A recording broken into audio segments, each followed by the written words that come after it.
สบายดีมื้อนี้เฮาเข้าสวนกล้ามาเบิ่งมักซ้ำกิ่งต้นมักสีดาหงจ้วนซื่ออ้าวอันนี้ออกยอดมาแล้วเด้นี่ซ้ำได้20มื้อหนึ่งออกยอดมาแล้วแสดงว่ารากเพิ่นต้องมีคันเป็นแบบนี้เนาะโอ้งามหงจ้วนซื่อใบบ่ลนคือหงเปาซื่อเนาะหงเปาซื่อใบลนจนตกใจอันนี้ใบยังครบอยู่เดี๋ยวเฮาเบิ่งรากกันพร้อมกันเลยเอ้ามีรากมาแล้วเด้อรากสีขาวรากสีขาวออกเพิ่นจำ รากเพิ่นจะออกมาตามรูที่ว่าถงมันจะมีรูน้อยๆเนาะจะเอาออกมาลำต้นแข็งแรงถ้าลูกค้าท่านใดสนใจเนาะว่าซ้ำจังใดเนาะให้รากออกรากเอาไว้ซ้ำจังใดบ่ให้ตายเนาะซ้ำกิ่งสีดาจากกิ่งตอนเนาะเฮาคลิปวิดีโอเฮาแปะลิงก์ไว้อยู่ใต้คอมเมนต์ของกันคลิปวิดีโอนี้เด้อ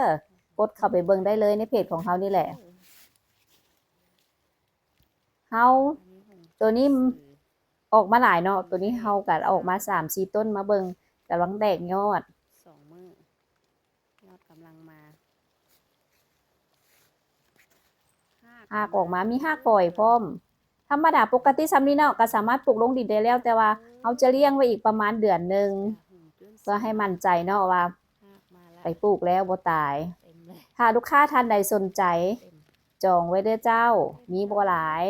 เอาได้มาแต่20กิ่งแต่เฮาจะแบ่งลงไปเฮาจะแบ่งไปสวนเนาะเฮาจะแบ่งให้ลูกค้าท่านใดที่สนใจเนาะในราคา180,000กีบราคามิตรภาพเด้อเจ้าถ้าว่าลูกค้ายังตีว่าราคาแพงปีหน้าเฮาตอนกิ่งของเฮาได้เนาะเฮาจะลดราคาลงมาในราคาที่ว่าแบ่งปันทุกคนได้ตัวนี้แม่นเฮายังซื้อมาจากประเทศเพื่อนบ้านอยู่ตัวนี้ก็งามเนาะถ้าว่า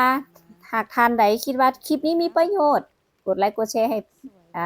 เพจมีโฮมฟาร์มเฮาเด้อขอบใจแล้วพบกันใหม่ในคลิปวิดีโอต่อไปของมีโฮมฟาร์ม